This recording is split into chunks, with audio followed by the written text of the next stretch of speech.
เอามาพบมาเจอแม่เดือนแล้วเลาะตลาดบ้านแม่เดือนเองเด้อทุกคนนี่เบิ่งเครื่องขายรองเรืองลายมากมายทุกคนนี่เอาเบิ่งบรรยากาศตลาดนำกันทุกคนฝากติดตามแม่เดือนกดไลค์กดแชร์นี่เบิ่งหน่อไม้นี่โอ้หน่อไม้ลายเด้อทุกคนบ้านแม่เดือนนี่หน่อไม้ลายเพิ่นมีแล้วเพิ่นมีขายแล้วทุกคนแม่เดือนเอา2กล่องบ่ได้แพงนี่ของ10,000กีบแตงนี่หน่อไม้กระแสนจ้านี่หน่อไม้กระแสนทุกคนติดตามแม่เดือนกดไลค์กดแชร์เนี่ยทุกคนตลาดเด้ออยู่ตลาดบ้านแม่เดือนบ้านนากระทิงสปอนแกงสวรรค์เขตเด้อทุกคน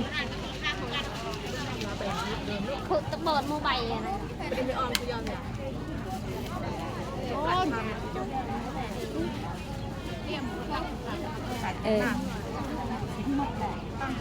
เวลาเวลาขัดแคลได้แม่มาทำบ่มีมือกล้องไงเนาะจับเองมุนหน้ามุนหลังนะทุกคน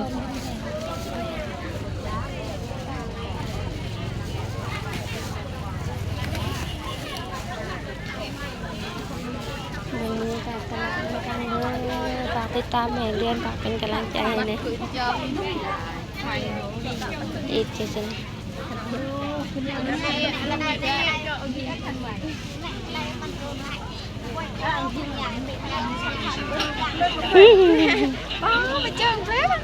จังยี่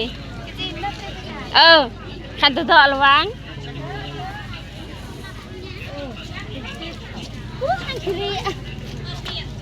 ที่ตะบังตอง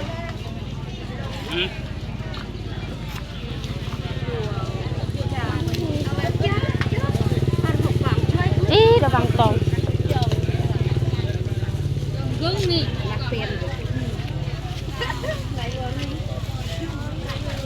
เมื่อไหร่ก็พอแหวนเหมือนอีกแล้วเขาต้องต่อในอะไรรบไปผักแวนในบัดไฟพูดอะไรบัดไฟพูดบัดไฟพูดไอ้สิริพลทันมาขี้ช่ำขี้บ่อยู่ตลาดบ้านนากระทิงทุกคนเบิ่งบรรยากาศตลาดน้ำคันคนลวงลายอยู่ไม่เล่นซีรีวิวให้เบิ่งเด้อบรรยากาศอยู่ตลาดเด้อตอนนี้เด้อเวลา6 โมงทุกคนมุกังเจอหรอคือจ่าที่นี่ได้เจาะเราเมื่อไรอีงาก็ต้องยืนมาไหนล่ะทักว้าวนี่เฮ้ยทักยืนเตี้ย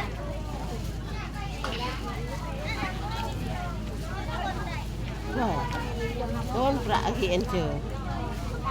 สำนักจิไหม3,000ดอกคือบ้ากล้องกันต่อโอ้กล้อง3,000onคือบ้า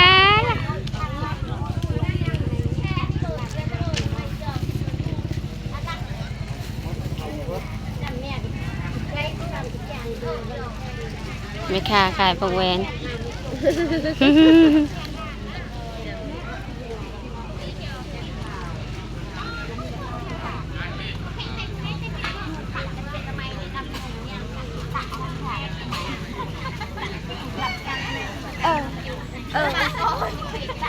เรื่องมันเสียก่อนนี่ยกกุยคุณตังนี่ย่อมึงก็ตุ่มเจ้ยอินนึงก่อนนะบังนะไปเจาะรถมารุ่งบาปันโจจะถึงยี่โยถูกไหมป่านี่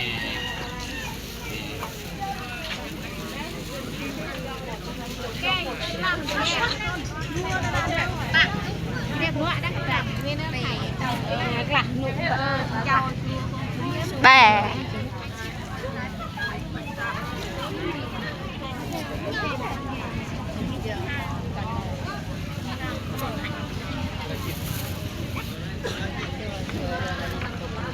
ที่ไปอ่ะ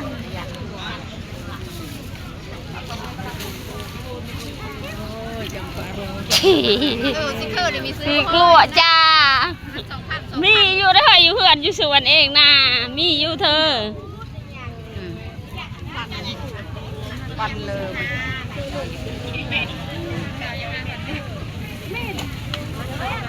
ตะบนเลือเลย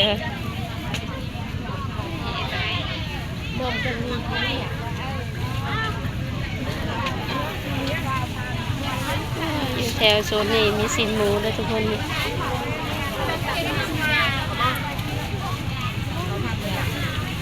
มันเยอะเนี่ย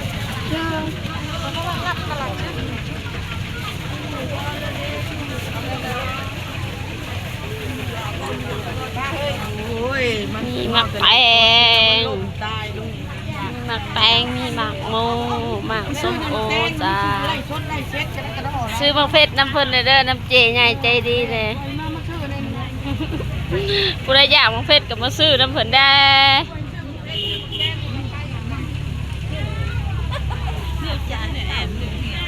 ถ้าไปเลาะตลาดถ้าไปเบิ่งบรรยากาศตลาดน้ำกันเด้อตลาดบ้านแม่น้องเดือนเด้อทุกคน เยอะเอ็ดไม่กลุ่มเมียกักเลยช่วย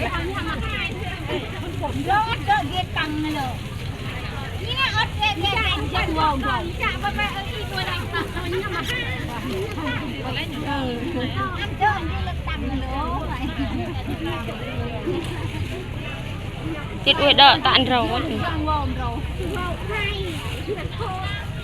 หนาวจีก่อนอีกไว้เด้อบนพุยจีเจือ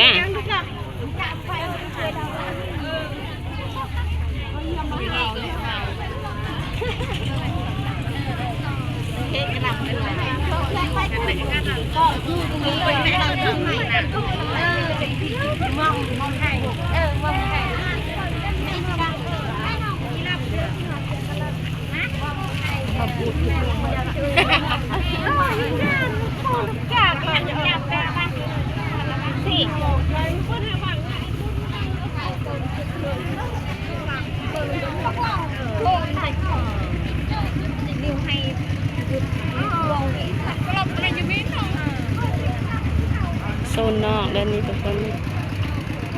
โซนทางนอกเลยเป็นทางเปื่อนทางบ้านแม่นางเดือนนะ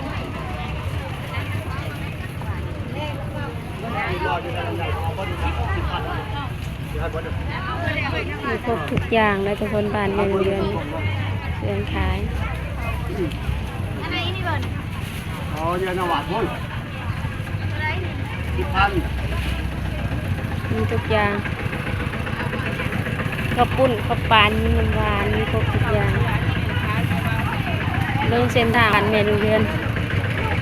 บ้านทุกคนเปื่อนแบบนี้บ่เปื่อนแห้งดินฝนตกตลอดช่วงเวลาเลยตกทุกมื้อตอนนี้ตอนสิดำน้ำฝนก็ตกเบิ่งตลาดบ้านน้องเดือนแม่น้องเดือนนี่เบิ่งอันนี้นะออกนอกโซนนอกแล้วทุกคนอาหารเวียดในทางในเปื่อนแห้งแม่น้องเดือนขอลำลาไปก่อนก็จบคลิปเพียงเท่านี้เด้อไปพบไปเจออีกคลิปต่อไปทุกคนสบายดี